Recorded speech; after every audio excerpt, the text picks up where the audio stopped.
আজকে আমরা সবাই মিলে পৌঁছে যাচ্ছি মুর্শিদাবাদের সেই ঐতিহাসিক জায়গা কাঠগোলা বাগানে। আর এই জায়গাটার কথা জানে না এমন কোনো মানুষ নেই। যেমনি জায়গাটা খুবই ঐতিহাসিক তেমনি দেখতে অসাধারণ। এখানে গেলে মানুষ খুবই আনন্দ সহকারে ঘুরতে পারে আর দারুণ দারুণ জিনিস আছে। তো তোমরা যারা এই জায়গায় আসতে চাও কিংবা যারা আসোনি একবার এসে ঘুরে যেতে পারো। অসাধারণ সেই জায়গা। এখানে আছে একটি গোপন সুড়ঙ্গ পথ, যে সুড়ঙ্গ পথ দেখলে মানুষ এখনও অবাক হয়ে থাকে যে কী করে এই সুড়ঙ্গ পথ দিয়ে মানুষ যাতায়াত করতো। তো ভিডিওটা কন্টিনিউ করো, তোমাদের সত্যিই ভালো লাগবে। আমরা সবাই রেডি হয়ে গেলাম, এখন বেরোচ্ছি। তো ট্রেন আছে 10টার সময়।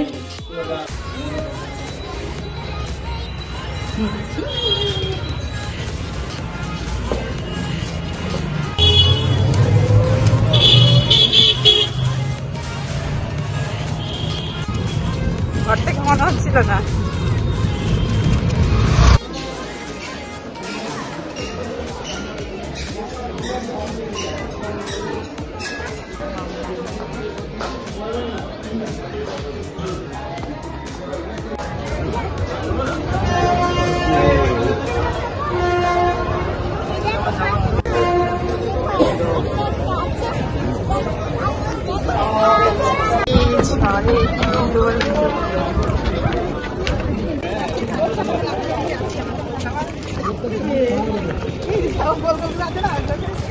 আমাদের বাড়ি থেকে এই কাঠগোলা বাগান আসতে সময় লেগেছে আমাদের 15 থেকে 20 মিনিট। তো ট্রেনে করে আমরা এসে আমরা টোটো ধরে নিয়েছিলাম। প্রথমে ভেবেছিলাম টাঙ্গা গাড়িতে চাপবো, কিন্তু টাঙ্গা গাড়ি দেখলাম সবই বুক হয়ে চলে গেছে, শুধু টোটোই ছিল।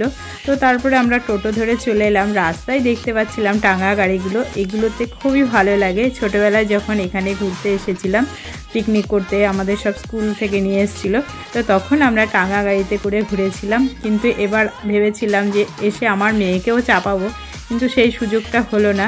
তো ফাইনালি আমরা পৌঁছে গেছি এই কাঠগোলা বাগানে।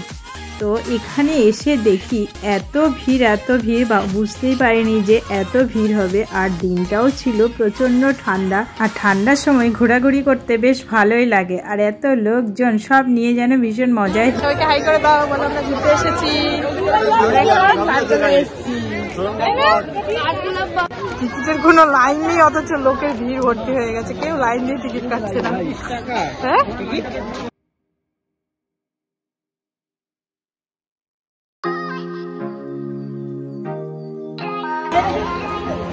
ঘোড়া মহি তোমার মাথার উপরে দেখো কে দাঁড়িয়ে আছে।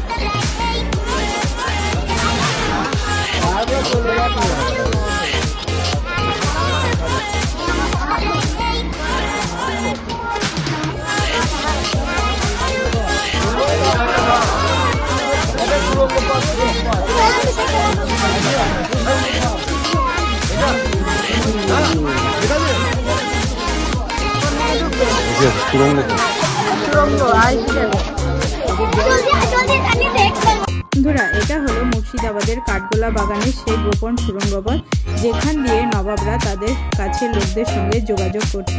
জগৎ শেঠের বাড়িতে যেত, গঙ্গা নদী, পদ্মা নদী, হাজারদুয়ারি পর্যন্ত যাতায়াত করা যেত।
আছে এখানে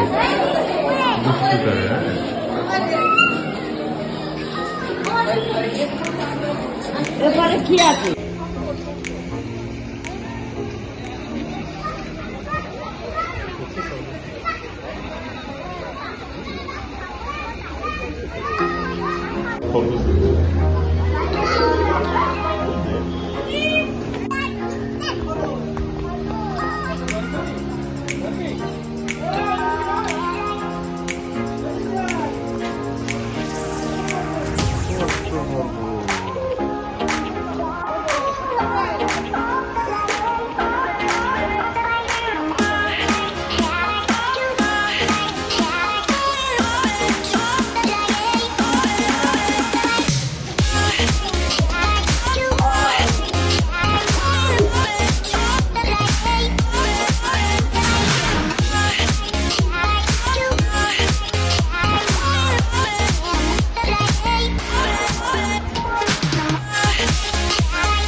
বন্ধুরা ভিডিওটা কেমন হয়েছে কমেন্ট করে জানিও, ভালো লাগলে চ্যানেলটা সাবস্ক্রাইব করে পাশে থেকে।